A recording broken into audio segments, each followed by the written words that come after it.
Math जी solution में आपका स्वागत है। लीनियर इंडिपेंडेंस पर एक क्वेश्चन और देखते हैं।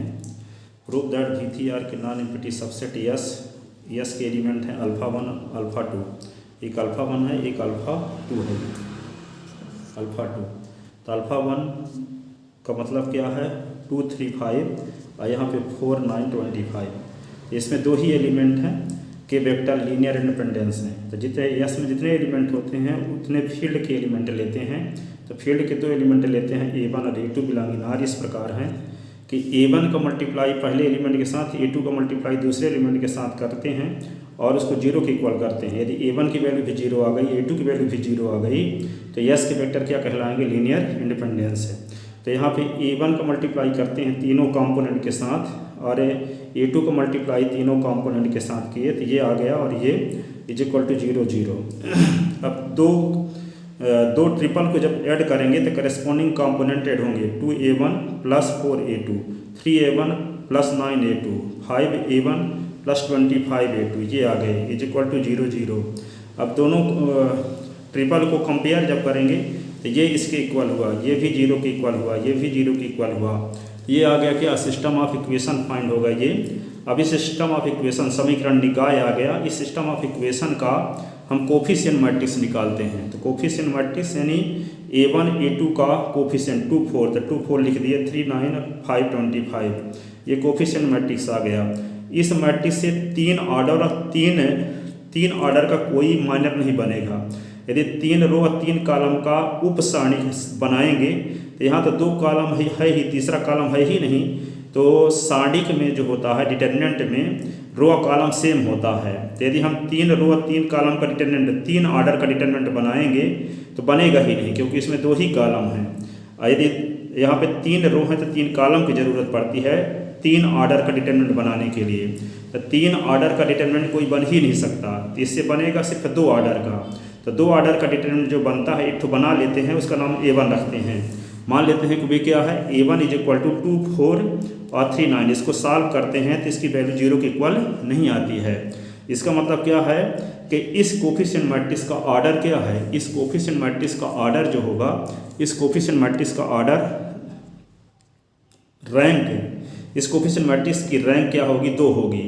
अब इसकी रैंक 2 होगी, इसमें अननोन क्वांटिटी क्या है, A1 और A2। अज्ञात राशियों की संख्या भी 2 है और इसकी रैंक भी 2 आ रही है। तो जब दोनों सेम होता है तभी सिस्टम ऑफ इक्वेशन का केवल एक सलूशन होता है, A1 is equal to 0, A2 is equal to 0। इस सलूशन को हम ट्रिवियल सलूशन कहते हैं। तो जिस सिस्टम इक्वेशन का ट्रिवियल सलूशन होता है तो उसका मतलब उसका सिर्फ एक ही सलूशन होगा, जितने स्केलर हम माने हैं उन सब स्केलर की वैल्यू 0 होगी। तो यहाँ पे इन S1 और S2 वेक्टर के लिए 2 ही स्केलर का उपयोग किया था, A1 और A2, और दोनों की वैल्यू 0 आ रही है। इसका मतलब ये हुआ कि यस के जो वेक्टर ये हैं, यस के वेक्टर जो हैं, 2 एलिमेंट जो हैं, ये दोनों लीनियर इंडिपेंडेंस हैं। यस के वेक्टर क्या है, लीनियर इंडिपेंडेंस है। तो वही यहाँ पे लिखा गया, it means coefficient of matrix है ए की जो रैंक है row of A is equal to 2 is equal to अज्ञात राशियों की संख्या, नंबर ऑफ अननोन क्वांटिटी। अतः सिस्टम ऑफ इक्वेशन फर्स्ट का एकमात्र solution A1 is equal to 0, A2 is equal to 0 है। अर्थात सिस्टम ऑफ इक्वेशन एक का मात्र ट्रिवियल सलूशन है। सो यस के जो वेक्टर हैं लीनियर क्या हैं, इंडिपेंडेंस हैं। और फिर अभी हम डिफाइन करने वाले हैं basis of vector space, finite dimensional vector space क्या है, और एक इम्पॉर्टेंट थ्योरम करने वाले हैं।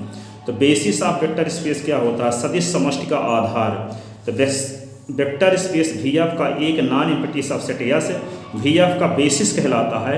कब है, यदि यस के वेक्टर लीनियर इंडिपेंडेंस हो और दूसरा V का ईच एलिमेंट यस के वेक्टर के लीनियर कॉम्बिनेशन के फॉर्म में रिप्रेजेंट हो, अर्थात V जनरेटेड बाई यस हो, अर्थात V का ईच एलिमेंट यस के वेक्टर के लीनियर कॉम्बिनेशन के फॉर्म में रिप्रेजेंट लिखा जा सकता है। तब हम कहेंगे कि linear span of S is equal to V। तो कोई VF क्या है, फील्ड F पर एक वेक्टर स्पेस है, और यस क्या है, VF का एक नॉन एम्प्टी सबसेट है। तो कोई नॉन एम्प्टी सबसेट VF का बेसिस कब कहलाता है, जब यस के वेक्टर क्या हो, लीनियर इंडिपेंडेंस हो, और दूसरी कंडीशन क्या है, V का ईच एलिमेंट यस के वेक्टर के लीनियर कॉम्बिनेशन के फॉर्म में रिप्रेजेंट हो।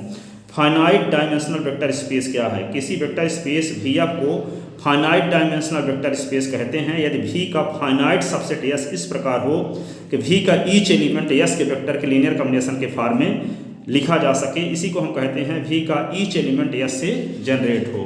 तो एक है फाइनाइट डायमेंशनल वेक्टर स्पेस कब कहेंगे, किसी वेक्टर स्पेस V को फाइनाइट डायमेंशनल वेक्टर स्पेस कहते हैं यदि V का फाइनाइट सबसेट S इस प्रकार हो, V का एक फाइनाइट सबसेट है यानी S में एलिमेंट की संख्या गिनी जा सकती हो तो उसको फाइनाइट सबसेट बोलेंगे।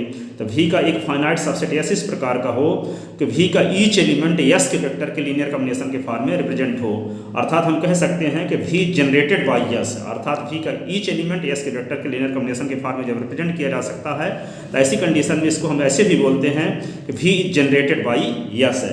तो ऐसी कंडीशन में हम V को क्या कहेंगे, VF को फाइनाइट डायमेंशनल वेक्टर स्पेस कहेंगे। Thank you so much.